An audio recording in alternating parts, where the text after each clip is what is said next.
Okay, start करते हैं physics. और फिजिक्स में हम लोग करंट के बारे में पढ़े थे, जिसमें लास्ट लेक्चर में हम लोगों ने ओम्स लॉ और इससे रिलेटेड जितने भी एप्लीकेशंस थे उनको पढ़ लिया था। चाहे वो फिर टंगस्टन बल्ब हो, ट्यूबलाइट हो, हीटर हो, प्रेस हो या फ्यूज हो, तो सारा का सारा कंसेप्ट क्लियर होगा। अब जब हमने ओम्स लॉ पढ़ा था तो हमने एक बात कही थी कि ओम्स लॉ का फॉर्मूला क्या था भाई? ओम्स लॉ क्या था? वीर, वीर होते हैं ना, वीर इक्वल टू आई आर। ठीक है, V equal to I R. इसमें हमने देखा था V क्या था? वोल्टेज। ठीक है, वोल्टेज, V वोल्टेज। I क्या था? Current, current. और R क्या था? Resistance, resistance, resistance. अच्छा, अब हमने देखा था कि किसी भी कंडक्टर में से या किसी भी इंस्ट्रूमेंट में से, जो भी हमने चाहे टंगस्टन बल्ब पढ़ा हो, ट्यूबलाइट पढ़ा हो, हीटर पढ़ा हो, आयरन पढ़ा हो, जिसमें से भी करंट जाता है कुछ न कुछ हीट के फॉर्म में करंट का लॉस होता है। ठीक है, और बहुत सारे इंस्ट्रूमेंट तो ऐसे हैं जो हीट पर ही काम करते हैं, जैसे आयरन हो गया, हीटर हो गया। ठीक है, तो जब हीट का लॉस होता है करंट का, तो कोई न कोई एक ऐसा इंस्ट्रूमेंट होना चाहिए जो क्या कर सके, पावर को कांस्टेंट रख सके। जैसे मैंने बताया था कि हमारे घरों में जो इंस्ट्रूमेंट होते हैं उनका एक स्पेसिफिक पावर डिफाइन रहता है कि भाई ये इतने ही वोल्टेज पर चलेंगे, अगर इससे कम रहेगा तो काम नहीं करेगा, इससे ज्यादा हो जाएगा तो उड़ जाएगा, है ना? समझ में आया? जैसे जैसे कि हाँ, घर में जैसे अगर फ्रिज होगा, FRIDG, ठीक है, फ्रिज होगा, तो ये फ्रिज पर देखना हो सकता है उस पर लिखा रहेगा 240 वोल्ट। यानी अगर तुम्हारे घर में 240 वोल्ट का करंट आ रहा है, मतलब 240 वोल्टेज आ रहा है, तब तुम्हारा फ्रिज अच्छे से चलेगा। अगर 240 वोल्ट से कम है, जैसे 200 वोल्ट है, तो फ्रिज नहीं चलेगा। लेकिन यही अगर चला गया 300 वोल्ट, तो तुम्हारा फ्रिज भ्रष्ट हो जाएगा। तो हमको क्या करना है? पावर को कांस्टेंट करना है। पावर, पावर कैसे निकलता है? तो इसका फॉर्मूला होता है, वीआईपी लोगों को देखा है? वीआईपी लोग, अगर ये वोल्टेज है, इस वोल्टेज और करंट का हम मल्टीप्लिकेशन करते हैं तो हमें पावर मिलता है। समझ में आया? वीआईपी यानी वोल्टेज, बार बार लिखने की तो जरूरत है नहीं, करंट, और पी क्या है? Power, power. ठीक है, पावर। अब देखो मैंने क्या कहा, जब वोल्टेज और करंट का, वोल्टेज और वोल्टेज और करंट का V इंटू आई है, तो ये हमें पावर देता है। और पावर का यूनिट होता है, यूनिट यानी किस में मेजर करते हैं? ये होता है वाट में। मुंबई की भाषा में कहते हैं वाट लगा दूंगा, ये वाट नहीं, वॉट। ठीक है, वॉट, वॉट। तो कोई भी इंस्ट्रूमेंट देखना, चाहे तुम्हारे घर में अगर ये होगा, क्या कहते हैं, मिक्सी, मिक्सर, मिक्सर, उस पर भी देखना उसका पावर लिखा रहेगा। हो सकता लिखा रहे 100 वॉट, है ना, W वॉट लिखा रहे। या जो टंगस्टन का बल्ब रहता था तो उस पर भी लिखा रहता था 60 वॉट, 60 वॉट। यानी कुछ न कुछ हर इंस्ट्रूमेंट का एक पावर रहता है, पावर, और उसी पावर पर ये काम करेगा। तो पावर कांस्टेंट कैसे रहेगा? अगर मैं कहूं कि भाई पावर को कांस्टेंट रखना है, ठीक है, पावर को क्या रखना है? कांस्टेंट। कांस्टेंट मतलब इसकी इसकी वैल्यू चेंज नहीं होनी है। और हमको पता है कि पावर वोल्टेज और करंट का मल्टीप्लिकेशन होता है, यानी ये दो फैक्टर से मिलकर बना है। मान लो हमारे घर में 200 वोल्ट का वोल्टेज आ रहा था और 4 एम्पियर का करंट आ रहा था, तो इनके मल्टीप्लिकेशन से हमें कितना वॉट मिल गया? 2 चौका 8, 800 वॉट का पावर मिल गया। अब कुछ भी हो जाए, जैसे कि ये 800 वॉट मिक्सर का है, अब कुछ भी हो जाए, हमारा मिक्सर 800 वॉट पर ही चलेगा। ठीक है, प्लस 5 ऊपर नीचे हो सकता है +-5, उसको मैं बाद में समझाऊंगा कि टॉलरेंस लेवल क्या होता है। टॉलरेंस लेवल समझाऊंगा तो समझ में आ जाएगा कि हर कंपनी जब कोई भी इंस्ट्रूमेंट बनाती है तो उससे 5 वोल्टेज ऊपर और 5 वोल्टेज नीचे तक सहने की एक क्षमता दे देती है, जिसको हम लोग टॉलरेंस कहते हैं, है ना। जैसे कोई इंसान है, तुम्हें बहुत खरा खोटी कह रहा है, तो तुम कहते हो ना, देखो मेरा टॉलरेंस लेवल ब्रेक मत करो, मैं तुम्हें इतना ही तक बर्दाश्त कर सकता हूँ या कर सकती हूँ, अगर इससे ज्यादा हुए तो मैं भड़क जाऊंगी या भड़क जाऊंगा, समझा। तो वैसे ही हर इंस्ट्रूमेंट का होता है कि वो एक लिमिट तक जो वोल्टेज है उसको बर्दाश्त कर सकता है, लेकिन उससे ऊपर गया तो भड़क जाएगा, उससे नीचे रहा तो चालू ही नहीं होगा, ठीक है। तो अब देखो, अब अगर मैंने कहा ये पावर मेरा 800 कांस्टेंट रखना है। अब अगर कहीं ये मेरा वोल्टेज 400 हो गया, 200 की जगह अगर वोल्टेज 400 हो गया, तो मुझे जाहिर सी बात है इस करंट को ऑटोमेटिकली क्या करना पड़ेगा, कम करना पड़ेगा। तभी जाकर के मेरा पावर कांस्टेंट रहेगा। तो मैं करंट कितना कर दूं, 2 एम्पियर कर दूं, तो भी मेरी वैल्यू कितनी आ जाएगी, 800 वॉट, है ना, 800 वॉट। तो पावर को कांस्टेंट रखने का काम करता है ट्रांसफॉर्मर।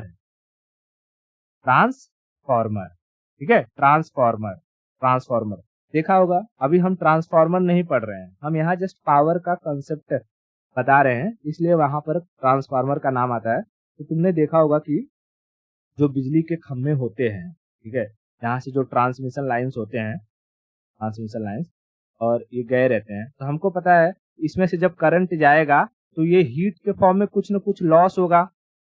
और मान लो कि यहाँ से मैंने 240 वोल्ट भेजा और यहाँ पर हमें 240 वोल्ट मिलना है, तो भाई ये यहाँ से जैसे जाएगा तो हो सकता है लॉस होके बीच में ही 200 वोल्ट हो जाए। तो इस 200 वोल्ट को 240 वोल्ट बनाना पड़ेगा ना, तो कौन करेगा ये काम। इसके लिए ट्रांसमिशन लाइन में लगाया जाता है ट्रांसफॉर्मर। ट्रांसफॉर्मर देखा है कि नहीं देखा है, जो बिजली के खंभे रहते हैं तो पोल पर ऐसे, हाँ, पेटी जैसा ऐसा बंधा रहता है, या फिर ऐसा जो रहता है। हालांकि जब मैं ट्रांसफॉर्मर पढ़ाऊंगा तो दिखा भी दूंगा कि ट्रांसफॉर्मर कैसा होता है, ऐसा ऐसा रहता है, ठीक है। तो ट्रांसफॉर्मर क्या करता है, पावर को कांस्टेंट रखने की कोशिश करता है, मतलब उसे मेंटेन करके रखता है। पावर का यूनिट क्या है, वॉट। पावर का यूनिट वॉट है, और इसका फॉर्मूला क्या होता है, वीआईपी, यानी वोल्टेज और करंट का मल्टीप्लिकेशन हमें पावर देगा। और पावर को कांस्टेंट रखना है, तो वोल्टेज और करंट में से अगर वोल्टेज बढ़ेगा तो करंट घटा दो, करंट बढ़ गया तो वोल्टेज घटा दो, समझा। हाँ, दोनों को घटा बढ़ा करके हम पावर को कांस्टेंट रख सकते हैं, और इसका काम करता है ट्रांसफॉर्मर। क्लियर। अच्छा, अब जैसे मैंने कहा कि अभी तक हमने देखा कि हीट की वजह से करंट का लॉस हो रहा था, ठीक है। हीट की वजह से क्या हो रहा था, करंट का लॉस हो रहा था। जितना करंट जा रहा है उतना उधर एक एंड पर मिल नहीं पा रहा है। तो हमें ये देखना है कि कोई भी इंस्ट्रूमेंट कितना हीट जनरेट करेगा, इसको हम कैसे कैलकुलेट करेंगे। उसके लिए कोई ना कोई फॉर्मूला होना चाहिए। तो हीट जनरेटेड बाय इंस्ट्रूमेंट, ठीक है, हीट जनरेटेड बाय इंस्ट्रूमेंट। क्या फॉर्मूला होता है, तो कहता है H इज इक्वल टू, यानी heat is equal to I का square upon R T, sorry upon A, I का square into R T. H is equal to I square R T. ये फॉर्मूला ऐसे ही याद करना पड़ेगा, क्योंकि फॉर्मूला तो फॉर्मूला है, कंसेप्ट मैंने सारा बता दिया है। और ये फॉर्मूला क्यों आया, क्योंकि हीट की वजह से करंट में कुछ न कुछ लॉस होता है। तो कोई भी इंस्ट्रूमेंट कितना हीट जनरेट करेगा उसे हम इस फॉर्मूले से निकालेंगे, जिसमें H क्या है, हीट है, अमाउंट ऑफ हीट बताएगा। I क्या है, करंट है। R क्या है, उस इंस्ट्रूमेंट या कंडक्टर का रेजिस्टेंस है। और T क्या है, टाइम है, कितने टाइम तक उसमें करंट जा रहा है, कितने टाइम तक उसमें करंट जा रहा है। Are you getting my point. हमें 3 फॉर्मूले याद रखने हैं और इसी तीनों फॉर्मूले का इस्तेमाल करके हम हीट से रिलेटेड किसी भी न्यूमेरिकल को सॉल्व कर सकते हैं। जैसे पहला फॉर्मूला तो हमको पता है ओम्स लॉ। ओम्स क्या कहता है? वीर। ओम्स बहुत वीर था, इसको ऐसे याद कर सकते हैं। ओम्स बहुत ही वीर था, बलवान था, तो V equal to I R. उसके बाद जो पावर होती है वो वीआईपी लोगों के पास होती है, जैसे MP, MLA सब क्या होते हैं? वीवीआईपी होते हैं, वीआईपी लोग। तो VI equal to P, VI equal to P, यानी पावर का फॉर्मूला। मैं अगर इसको ऐसे सीधा इस साइड से लिखूं, साइड से लिख दूं, P इक्वल टू VI, ठीक है। ये दूसरा फॉर्मूला हो गया। और तीसरा फॉर्मूला है हमें हीट का। हीट का क्या है?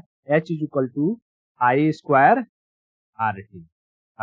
अब देखो, हीट से जब न्यूमेरिकल पूछेगा तो तुम्हें डायरेक्टली ना इस कभी कभी होगा कि इस फॉर्मूले पर तुम प्रॉब्लम सॉल्व कर लोगी, लेकिन कभी कभी फॉर्मूले में ये सारा चीज दिया ही नहीं रहेगा, उसमें कुछ अलग अलग चीज दे देगा। जैसे कभी यहाँ करंट की जगह पावर दे देगा, या कभी यहाँ करंट की जगह वोल्टेज दे देगा। तो अब इसमें चाहे पावर दे या वोल्टेज दे, हमारे पास यहाँ फॉर्मूला है, हम इनका इस्तेमाल करके निकाल लेंगे, है ना। जैसे अगर मैं कहूँ कि इस जो हीट का ये फॉर्मूला है, तो याद तुम्हें 3 ही करना है। एक, ओम्स बहुत वीर था और पावर वीआईपी लोगों के पास होती है, और वीआईपी लोगों में बहुत ही गर्मी होती है, तो heat is equal to I square RT। तो T यहाँ टाइम है, इतना टाइम तक करंट जा रहा है, R रेजिस्टेंस है और I करंट है, ठीक है। ओके, अगर मैं एक काम करूं, क्या काम करूं कि ये जो V is equal to I R है, मैं इन दोनों का स्क्वायर कर दूं तो क्या हो जाएगा? V square is equal to I square R square, ठीक है ना। उसके बाद ये जो H वाला फॉर्मूला है, यहाँ पर मैं ऊपर नीचे R से डिवाइड और मल्टीप्लाई कर दूं। H is equal to I square R square upon R into T हो जाएगा। अब मैं इसकी जगह आई स्क्वायर R स्क्वायर की जगह क्या लिख सकता हूँ? V स्क्वायर, है ना। तो मेरा H का एक नया फॉर्मूला निकल के आ जाएगा, H is equal to V square upon R into T। तो क्या न्यूमेरिकल में जो भी वैल्यूज दी रहेगी, तुम ऐसे फॉर्मूले को पुट करके इस हीट के फॉर्मूले को अपने कन्वीनियंट नहीं बना सकती हो? बना सकती हो आराम से। तो चलो एक हम फॉर्मूला, एक न्यूमेरिकल देखते हैं और उसको सॉल्व करने की कोशिश करते हैं, ठीक है।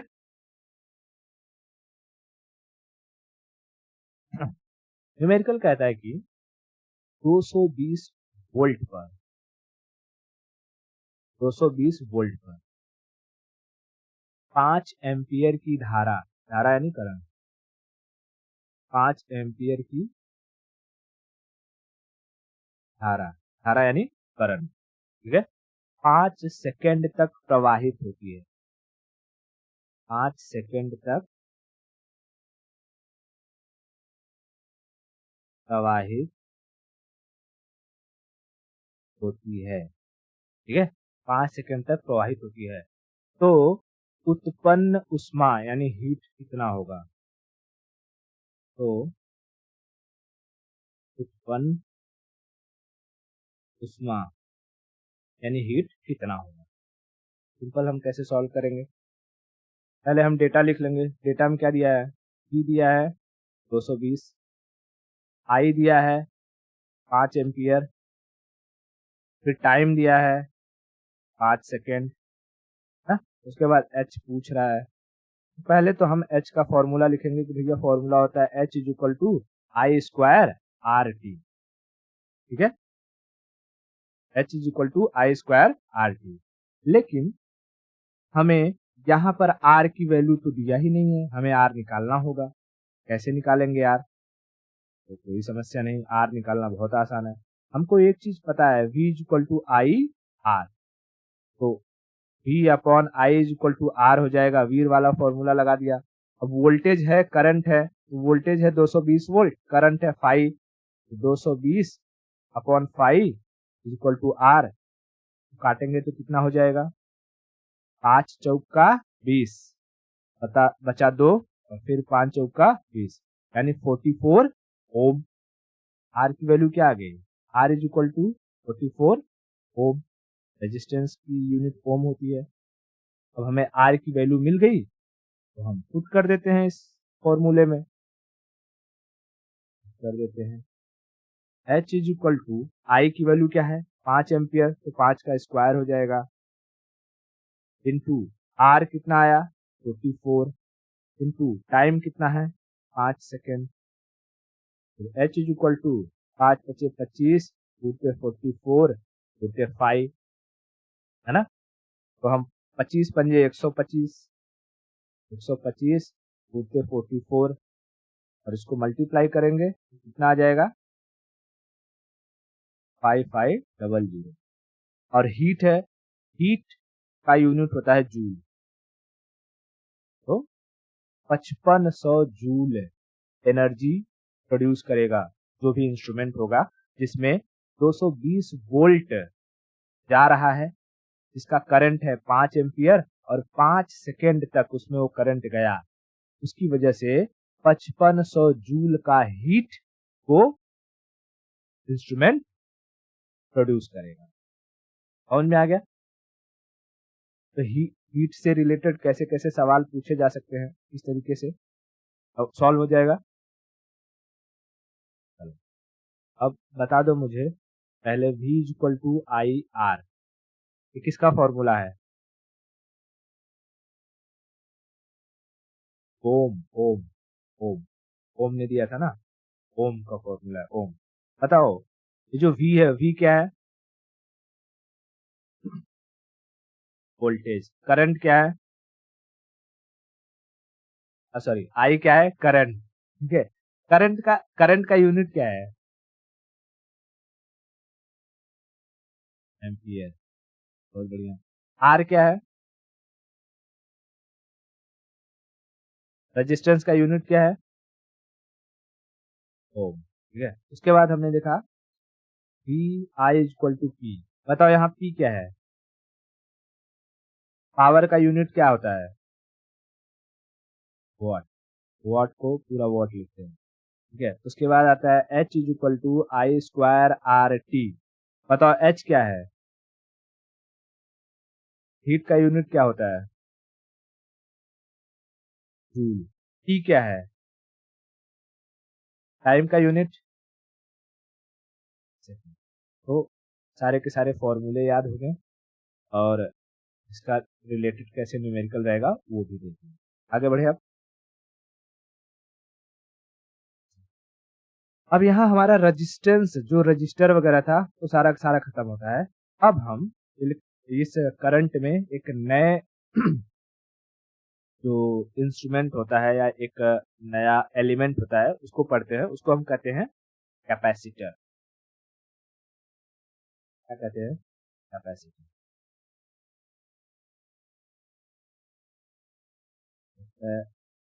ठीक है। कैपेसिटर हिंदी में इसको कहते हैं संधारित्र, संधारित्र, ठीक है। संधारित्र, संधारित्र। अच्छा क्या होता है कैपेसिटर, मैं दिखा देता हूँ। देखो कैपेसिटर कई वैरायटी के होते हैं, चपटे, ऐसे बड़े सिलेंड्रिकल आकार के, फिर ऐसे भी होते हैं, ठीक है। ये अलग अलग अगर तुमने सर्किट देखा होगा तो उसमें ये इस्तेमाल इनका होता है। उसके बाद पंखा देखा होगा तो पंखे में ये रहता है बड़ा सा लगा होता है जो हम नॉर्मली हमेशा देख पाते हैं, ठीक है। ये भी क्या है एक तरीके का कैपेसिटर। अब एक कैपेसिटर सेम बैटरी की तरह काम करता है, ठीक है। पहले यहाँ थोड़ा सा हम बैटरी और कैपेसिटर में फर्क समझ लेते हैं, उसके बाद हम कैपेसिटर को पढ़ते हैं ताकि हमारा कंसेप्ट क्लियर है, ठीक है। कैपेसिटर मैं यहाँ लिख देता हूँ बैटरी। अच्छा सेल और बैटरी में क्या फर्क होता है पता है, क्या क्या होता है सेल और बैटरी में फर्क, वेरी गुड, एक है तो सेल और एक से अधिक है तो। अब बैटरी में हमको पता है कि जैसे मैं मान लो कि ये एवरीडे वाली बैटरी बना दी, बैटरी बना दी। अब ये जो बैटरी अगर तुमने अपने क्लॉक में लगाया, दीवार घड़ी में, तो ये बैटरी एक क्लॉक को लगभग 3 से 4 महीने चलाएगी, है ना? तो इसके अंदर क्या स्टोर है? एनर्जी स्टोर है? एनर्जी स्टोर है। अब वही एनर्जी धीरे-धीरे घड़ी के पॉजिटिव टर्मिनल से नेगेटिव टर्मिनल से कनेक्ट हो गया। अब वो धीरे-धीरे इलेक्ट्रॉन पॉजिटिव से निकल के नेगेटिव में खत्म होते जा रहे हैं, खत्म होते जा रहे हैं, खत्म होते जा रहे हैं, खत्म होते जा रहे हैं। अब ये इलेक्ट्रॉन बड़े ही धीरे-धीरे क्या हो रहे हैं? खत्म हो रहे हैं और बैटरी धीरे-धीरे पहले फुल चार्ज थी, फिर धीरे-धीरे डिस्चार्ज होगी, यानी 3 से 4 महीने में ये डिस्चार्ज होगी। और ऐसे ही अगर हम अपना मोबाइल देखते हैं, तो मोबाइल को चार्जिंग में जब लगाते हैं, तो क्या ऐसे मोबाइल लगाते ही तुरंत चार्ज हो जाता है कि कुछ टाइम लेता है? टाइम लेता है ना? कुछ टाइम लेता है, मतलब कि ये बैटरी चार्ज होने में भी कुछ टाइम लेता है और डिस्चार्ज होने में भी कुछ टाइम लेता है। लेकिन कैपेसिटर का ऐसा सीन शॉट नहीं है। कैपेसिटर का जैसे कि मान लो ये मैंने कैपेसिटर बनाया और इसका ये 2 टर्मिनल, इसमें मोस्टली पॉजिटिव नेगेटिव कुछ नहीं होता है, ठीक है? बैटरी में पॉजिटिव नेगेटिव होता है, लेकिन कैपेसिटर में पॉजिटिव नेगेटिव नहीं होता है। समझ में आएगा क्या? इसमें पॉजिटिव नेगेटिव नहीं होता है। अब ये दोनों टर्मिनल को ना, जैसे तुम्हारे यहाँ ये होगा प्लग, जिसमें तुम अपना चार्जिंग का पॉइंट घुसेड़ते हो, इन दोनों में ऐसे घुसेड़ दो, ठीक है? जैसे ही घुसेड़ोगे ये तुरंत चार्ज हो जाएगा। घुसेड़ते ही जैसे ही ये अंदर घुसा, तुरंत चार्ज हो जाएगा। क्या हो जाएगा? तुरंत चार्ज हो जाएगा। और इन दोनों का ये जो सिरा है, अगर पकड़ के आपस में सटा दिए ना, तो तुरंत डिस्चार्ज भी हो जाएगा। यानी विद इन सेकेंड ये चार्ज भी हो जाता है और विद इन सेकेंड डिस्चार्ज भी हो जाता है। समझा? विद इन सेकेंड ये चार्ज भी हो जाता है और विद इन सेकेंड ये डिस्चार्ज भी हो जाता है। अब क्या फायदा है इसका भाई? क्यों इस्तेमाल करते हैं इसको? तो इसका इस्तेमाल हम किसी चीज को लंबे समय तक चलाने के लिए नहीं करते हैं। हम इसका इस्तेमाल किसी चीज को अचानक से चलाने के लिए, उसको मूवमेंट देने के लिए करते हैं। जैसे अगर मैं कहूं कि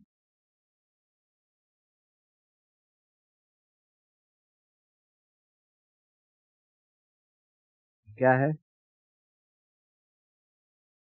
तो कार की तरह बन गई, कार है, कार खड़ी है, अभी कार खड़ी है। उसके बाद तुमने इस कार को यहां से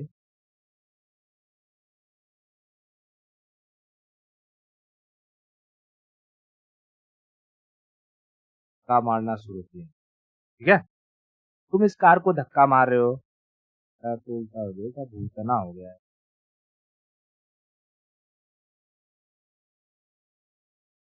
अब से, ठीक है? ये पैर को इसको क्या कर रहे हो? कार को धक्का मार रहे हो धक्का। अब ये कार हिल नहीं रहा है, हिल नहीं रहा है, हिल रहा है, हिल नहीं रहा है, हिल नहीं रहा है, हिल रहा है, लेकिन थोड़ा हिल रहा है, हिल रहा है। अब एक मोमेंट ऐसा आ जाएगा कि कोई एक और बंदा आ जाए और कहे कि दीदी क्या हुआ? बोले धक्का मार रहे हो, दिख नहीं रहा है। बोले ठीक है, हम भी धक्का मारते हैं। इसने धक्का मारा, एक कार चल पड़ी। अब जैसे ये कार थोड़ी सी मूव कर गई, तुम इसे एक हाथ से भी धक्का मारोगे तो ये आगे चलने लगेगा, है ना? समझ में आया? ये अगर तुम अब एक हाथ से भी धक्का मारोगे तो ये चलने लगेगा, यानी ये अब किस में आ गया? मूवमेंट में आ चुका है, मूवमेंट में आ चुका है। बस यही काम करता है ये हमारा कैपेसिटर। जो पंखा होता है, पंखे को ये पता है कि जैसे ही ये लाइट चली जाएगी तो पंखा रुक जाएगा, और जब पंखा रुक जाएगा तो लाइट अचानक से आएगी ना, अचानक से आएगी, ये पंखा एकदम झटक जाएगा। तो इसको झटकने से रोकने के लिए लगाया जाता है कैपेसिटर। जैसे ही लाइट आए, पहले वो कैपेसिटर तुरंत चार्ज हो जाएगा और चार्ज होके ये तुरंत एक झटका मारेगा कि ये पंखा डुचुक से डोल जाएगा मतलब मूवमेंट में आ जाएगा। और जैसे ही मूवमेंट में आ जाएगा, फिर जो करंट आया था वो इसे चलाने लगेगा, धीरे धीरे फिर उसकी स्पीड बढ़ जाएगी। अगर तुमने कंडेंसर नहीं लगाया तो जैसे ही लाइट आएगी ना, तुम देखना बिना कंडेंसर लगा करके अगर अपना पंखा एक्सपेरिमेंट करना है तो कर सकती हो। तुम्हारा पंखा मारेगा, एकदम धड़ाक से हिल जाएगा एकदम। उसके बाद वो अगर चलने लायक बचा तो चलेगा, नहीं तो जल जाएगा। ठीक है।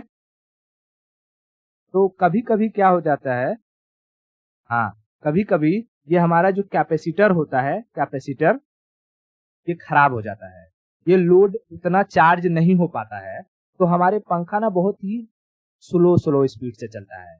तो लोग क्या कहते हैं, हाई पावर का कैपेसिटर लगा दो। और हाई पावर का जब हम कैपेसिटर लगाते हैं तो वो और तेजी से स्पीड मारता है और हमारा पंखा फटाफट फटाफट चलने लगता है। जो नॉर्मली कैपेसिटर लगाया जाता है वो 2.5 माइक्रो फैराड का लगाया जाता है। ठीक है। अमूमन जो पंखे में कंडेंसर लगाया जाता है वो 2.5 का। तो जब जाओगी यहाँ मिस्त्री के पास, मतलब कि जो इलेक्ट्रॉनिक्स दुकान होगी, उसको कहोगी पंखे में लगाने वाला कंडेंसर दे दो या कैपेसिटर दे दो, तो पूछेगा कितने माइक्रोफैराड का दूं, 2.5 का दे दूं, 1 माइक्रोफैराड का दे दूं। तो अमूमन 2.5 माइक्रोफैराड का कैपेसिटर रहता है। अगर पंखा स्लो हो गया है तो तुम उसे ला करके चेंज करके लगा लो। हाँ, लेकिन एक बात ये भी याद रखनी चाहिए कि बहुत बड़ा वैल्यू का कैपेसिटर भी नहीं लगाना चाहिए। पता चला कि तुमने जो तुम्हारा पंखा है उसकी कैपेसिटी थी 2.5 से लेकर के 3 माइक्रोफैराड तक के कैपेसिटर के पावर को सह सकता था। तुमने सोचा पंखा गर्मी बहुत लग रही है, पंखा बहुत धीरे धीरे चल रहा है, 5 माइक्रोफैराड का मैं कैपेसिटर लगा देती हूँ। तुमने लगाने को लगा दिया, पहली बार में तो उसने झटका सह लिया, लेकिन दूसरी बार तुम्हारा पंखा फिर कभी तेज नहीं हो पाएगा। वो अंदर के वायर वायर को, उसके कॉइलिंग को जला वला देगा, और फिर तुम कितने भी कैपेसिटर चेंज करते रहो वो कुछ नहीं होने वाला है। समझ में आया? तो अति नहीं करनी है, किसी भी चीज में अति नहीं करनी है। ठीक है। तो कंडेंसर या कैपेसिटर और बैटरी में क्या फर्क होता है, समझ में आ गया? कैपेसिटर और बैटरी दोनों का ही इस्तेमाल होता है इलेक्ट्रॉन या चार्ज को स्टोर करने के लिए। बताओ, बैटरी और कैपेसिटर दोनों का ही यूज किस लिए होता है? To store charge. चार्ज फर्क क्या है? अगर कोई पूछेगा क्या हम जो हमारा टॉर्च है, ठीक है, जिसमें ये सेल लगता है, सेल, उसमें हम कैपेसिटर लगा सकते हैं? बोलना बिल्कुल नहीं, क्योंकि कैपेसिटर की खासियत है वो तुरंत डिस्चार्ज हो जाता है, तो हम उसको नहीं लगा सकते। इसलिए हमें बैटरी लगानी पड़ेगी, क्योंकि हमें लंबे समय तक देखना है। तो कभी जंगल सफारी करना हुआ तो ये साइंटिस्ट बनने की कोशिश मत करना कि उसमें मैं कैपेसिटर वाला कैपेसिटर घुसेड़ के लेके चलूं। वो भी तो सस्ता मिलता है, बैटरी से सस्ता मिलता है। ठीक है। इतना क्लियर हुआ कैपेसिटर के बारे में कंसेप्ट? ठीक है। अब हम समझते हैं कैपेसिटर का सिंबल क्या होता है। जैसे हमने रजिस्टर का देखा था, रजिस्टर का सिंबल क्या था? यूं, गड़ा मड़ा, है ना, एग्जैक्ट। वैसे ही कैपेसिटर का सिंबल होता है दो पैरेलल लाइन, दोनों लाइन सेम होनी चाहिए। अगर ऐसे ऐसे कर दोगे, ऐसे ऐसे कर दोगे तो बैटरी हो जाएगा, पॉजिटिव नेगेटिव हो जाएगा। लेकिन कैपेसिटर की दोनों लाइनें सेम होनी चाहिए, और मैंने बताया कि इसमें पॉजिटिव नेगेटिव कुछ नहीं होता है। ठीक है। यह है कैपेसिटर का सिंबल। इसको क्या कहेंगे हम? इसका सिंबल। कैपेसिटर को सी से रिप्रेजेंट करते हैं, सी। ठीक है। और इसका जो यूनिट होता है, यूनिट, वो होता है फराडे। ठीक है, फराडे। इसीलिए जब मैंने बताया वो कंडेंसर था, तो इसमें पूछा ना कितने माइक्रो फराडे, एमएफ, कितने माइक्रो फराडे। तो फराडे क्या है? फराडे, फराडे कैपेसिटर को मेजर करने का यूनिट है। कैपेसिटर को मेजर करने का यूनिट है। क्लियर हुआ? ये जो कैपेसिटर है, इसमें ये दो चीजें क्या रहती हैं? ये होती हैं प्लेट्स, प्लेट्स। ठीक है, प्लेट्स। अब ये प्लेट्स पतली होती हैं, मोटी होती हैं, इनका कुछ एरिया होता है। जैसे कि हमने कंडक्टर देखा था, कंडक्टर भी पतला मोटा होता है, उसका एक एरिया होता है, लेंथ होता है। वैसे ही ये दो प्लेटों का भी कुछ एरिया होता है, इनके बीच में कुछ डिस्टेंस होता है। समझ में आ रहा है? उसी हिसाब से ये अपनी कैपेसिटी को मेजर करते हैं। अब जैसे मैं कहूंगा कि इसकी कैपेसिटी का क्या फॉर्मूला है, तो कैपेसिटी का फॉर्मूला आता है C is equal to epsilon not A upon D। Capacity का फॉर्मूला क्या है? C इज इक्वल टू, पूरा बोलने का, C is equal to epsilon not A upon D, area upon distance. A क्या है? तो ए है area of plates, area of plates, और डी क्या है? Distance between them, distance between the plates. अच्छा, एरिया क्या है भाई? एरिया, तो मान लो कि एक प्लेट है इतना मोटा सा और दूसरा भी प्लेट है इतना मोटा सा, इतना मोटा सा, ठीक है। उसके बाद ये इनका टर्मिनल है, ठीक है। अब देखो, तो ये जो यहाँ से यहाँ तक इसकी थिकनेस हो गई, वही उसका एरिया हो गया, और इनके बीच में जो गैप है वो हो गया उसका डिस्टेंस। और इसको हम ऐसे पैक कर देते हैं। जब पैक रहता है तो इसके अंदर एक खाली जगह जो होता है, यही एप्सिलॉन नॉट होता है। एप्सिलॉन नॉट की हर एक वैल्यू होती है, ठीक है, उसको हम कहते हैं परमिटिविटी। एप्सिलॉन नॉट को क्या कहते हैं? परमिटिविटी, ठीक है, परमिटिविटी, परमिटिविटी, परमिटिविटी, जिसे हम डाई इलेक्ट्रिक कांस्टेंट कहते हैं। एक कांस्टेंट वैल्यू है, उसको मैं बता दूंगा अभी ये वैल्यू कितनी। डाई इलेक्ट्रिक कांस्टेंट, ठीक है, डाई इलेक्ट्रिक कांस्टेंट। पहले ये समझो, कैपेसिटर का फॉर्मूला जो मैंने बताया उसमें क्या क्या चीजें हैं, पहले उस पर ध्यान दो। क्या है फॉर्मूला? फिर से बोलो, C is equal to epsilon not area upon distance, A upon distance. Area क्या है ये समझ में आया? एरिया, प्लेटों का एरिया होता है, ये ए हो जाएगा यहाँ से यहाँ, और इसके बीच में ये डी हो जाएगा, ठीक है। अच्छा, अगर मैं यूं कहूं, इस फॉर्मूले के बेस पर मैं पूछूं कैपेसिटेंस और एरिया में कैसा रिलेशन है, डायरेक्ट या इनडायरेक्ट?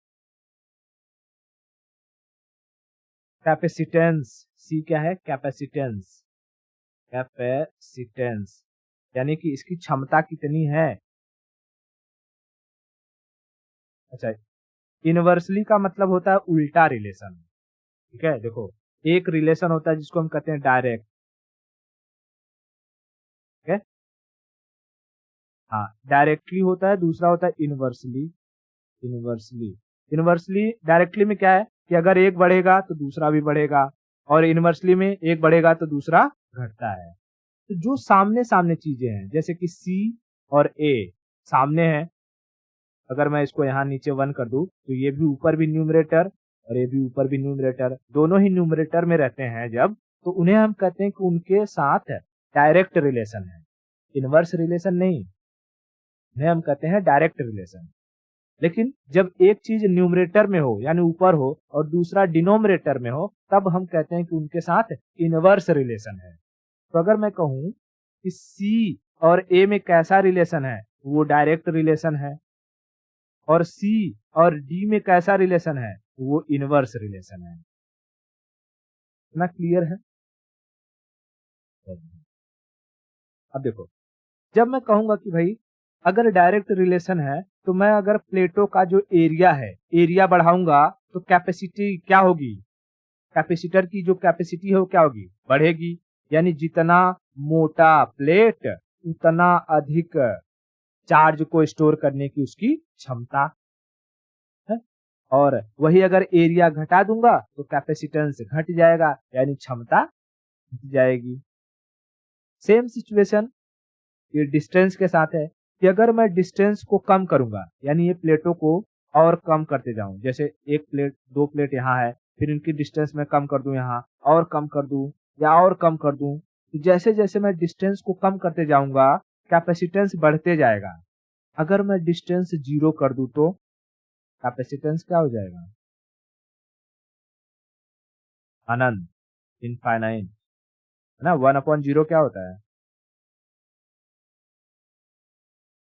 1/0 अनंत होता है, इनफाइनाइट होता है। यानी अगर दोनों प्लेट को मैं सटा दूं, एकदम 0 कर दूं, तो उसकी कैपेसिटी अनंत हो जाएगी, ठीक है, अनंत हो जाएगी। अब ये जो अनंत होने वाली सिचुएशन है, इसमें कुछ चीज समझो कि कब कब हो सकता है।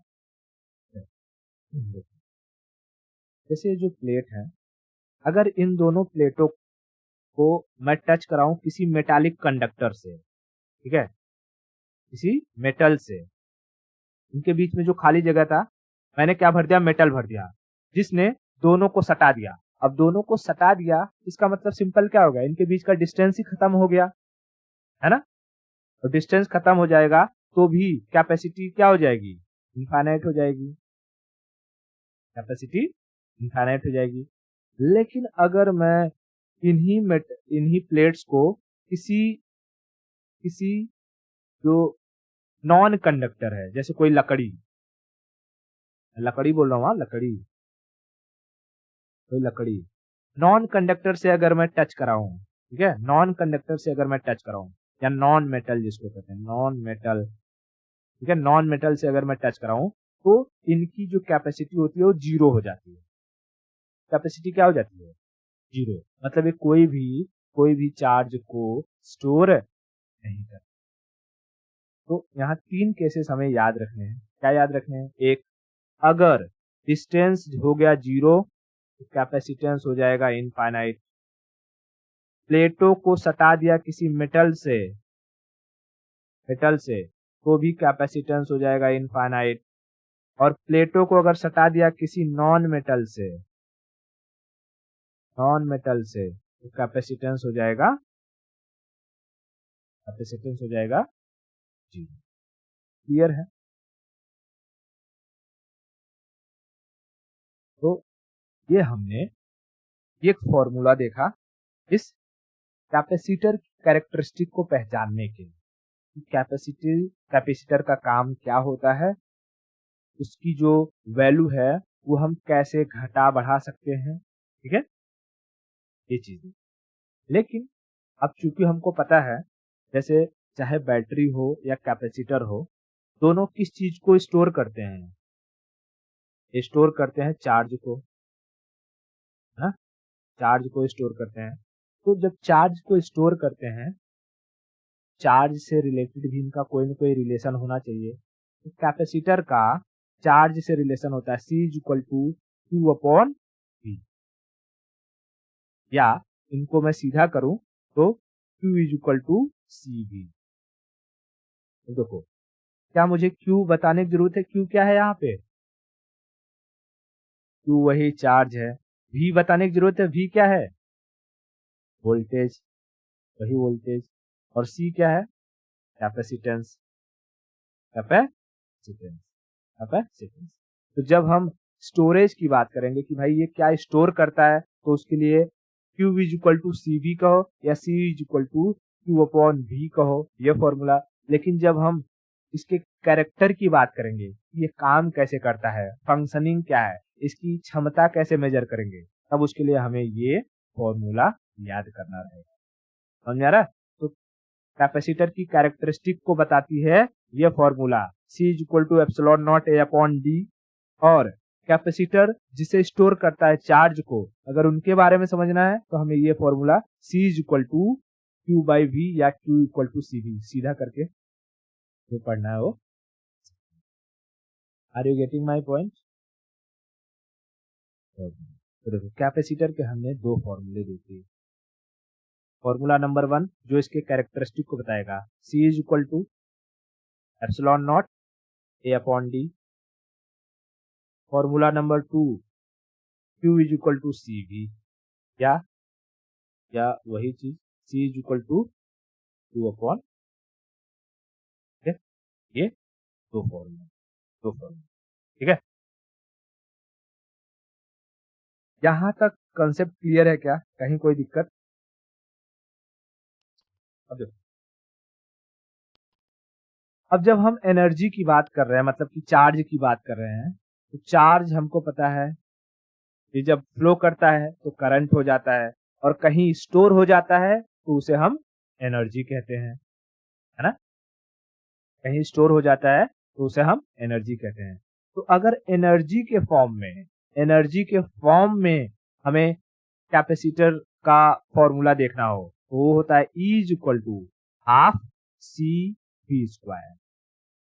जैसे एनर्जी जब हमने देखा था तो हाफ एम वी स्क्वायर होता था ना, जैसे कोई गाड़ी चलती थी, kinetic energy half M V square, जो स्थितिज ऊर्जा थी, potential energy M G H है। तो वैसे ही जब ये एनर्जी को स्टोर करके रख लेता है तब उसका फॉर्मूला होता है E is equal to half C V square. ठीक है, यहाँ पर E क्या है, E है एनर्जी, और बाकी C capacitance, V velocity of charge. ठीक है, वेलोसिटी आएगा, वोल्ट नहीं, वेलोसिटी।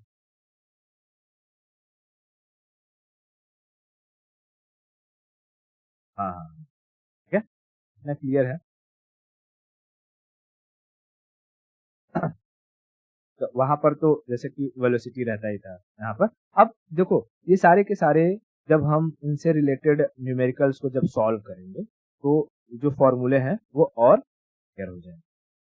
ठीक है, आज के लिए हम इतना रखते हैं और बाकी की स्टोरी हम नेक्स्ट लेक्चर में देखेंगे। फिर हम देखेंगे कि जैसे रजिस्टर को जोड़े थे हमने पैरेलल में, सीरीज में, वैसे ही सर्किट में कैपेसिटर को भी जोड़ा जाता है। तो उनका क्या फॉर्मूला है और उनको समझेंगे, लेकिन ठीक है।